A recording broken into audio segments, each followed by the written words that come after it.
एक बार की बात है, एक नौजवान लड़का आर्यन था, एक बहुत बड़े ताजिर घराने का वारिस। उसके वालिद पूरे मुल्क की सबसे बड़ी कंपनी के मालिक थे। दौलत, ताकत और इज्जत सब कुछ उसके पास था। मगर आर्यन के दिल में हमेशा एक खलिश रहती थी। वो जानना चाहता था कि दुनिया की जिंदगी असल में कैसी है।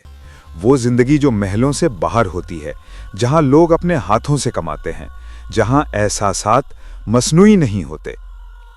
एक दिन उसने फैसला किया कि वो अपने महल को छोड़ देगा। वो किसी को बताए बगैर सादा कपड़ों में एक पुरानी सी साइकिल पर शहर की तरफ निकल गया। रास्ते में गाड़ियां, शोर और जिंदगी का हकीकी मंजर उसके सामने था। रास्ते में अचानक एक चमकती हुई कार ने उसकी साइकिल को टक्कर मारी। आर्यन जमीन पर गिरा और कार का दरवाजा खुलते ही एक निहायत हसीन लड़की बाहर निकली। उसका नाम आयशा था। वो बड़े कारोबारी खानदान की बेटी थी। महंगे कपड़े, कीमती जेवरात और एतमाद से भरपूर चाल। आर्यन ने फौरन खड़े होकर कहा, सॉरी मैडम, मेरी गलती थी। आयशा ने हल्की सी मुस्कुराहट दी, मगर उसी लम्हे उसके फोन पर कॉल आई।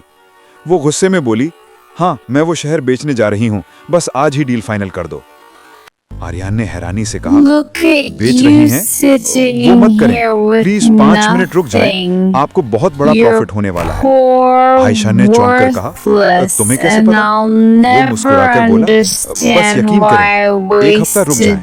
और वो ये कहकर वहां से चला गया। कुछ दिन बाद आर्यन अपनी एक पुरानी दोस्त सना के पास गया, जिससे वो कभी प्यार करता था। मगर सना ने उसको देखा तो हंसकर बोली, तुम एक आम मजदूर जैसे कपड़ों में, तुम्हारे पास ना पैसा है, ना इज्जत, ना कोई मकाम, तुम मेरे लायक नहीं। आर्यन ने खामोशी से सर झुका लिया। दिल जख्मी हो चुका था। दूसरी तरफ आयशा ने वो शहर बेचने का इरादा बदल दिया। चंद दिनों में खबरें आने लगीं कि उस इलाके की जमीन की कीमत आसमान को छूने लगी है। आयशा को 200 करोड़ रुपए का मुनाफा हुआ। वो हैरान थी, ये सब कैसे मुमकिन हुआ? उसे फौरन वो लड़का याद आया जिसने कहा था 5 मिनट रुक जाएं। वो फौरन उसको ढूंढने निकली। किसी ने बताया कि वो करीबी कॉफी शॉप में देखा गया था। आयशा वहां पहुंची तो देखा कि एक लड़की यानी सना आर्यन पर चीख रही थी, तुम्हारे अंदर कुछ नहीं, तुम किसी काम के नहीं। सना ने गुस्से में आर्यन के मुंह पर फूल मारा और चली गई। आयशा ये मंजर देखकर साकित रह गई।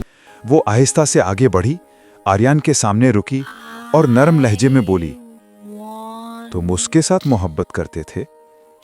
आर्यन ने खामोशी से कहा, कभी करता था, मगर शायद वो सिर्फ दौलत से मोहब्बत करती थी।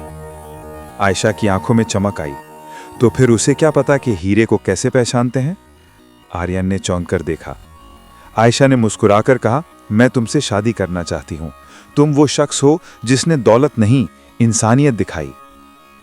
कुछ दिन बाद पूरी दुनिया हैरान रह गई जब खबर चली आयशा खान ने शादी की मुल्क के सबसे बड़े बिजनेस ग्रुप के वारिस आर्यन मलिक से। और सना, वो एक मामूली कैफे में बैठी अखबार के उस सफ़े को बार बार पढ़ती रही जहां आर्यन और आयशा की तस्वीर छपी थी।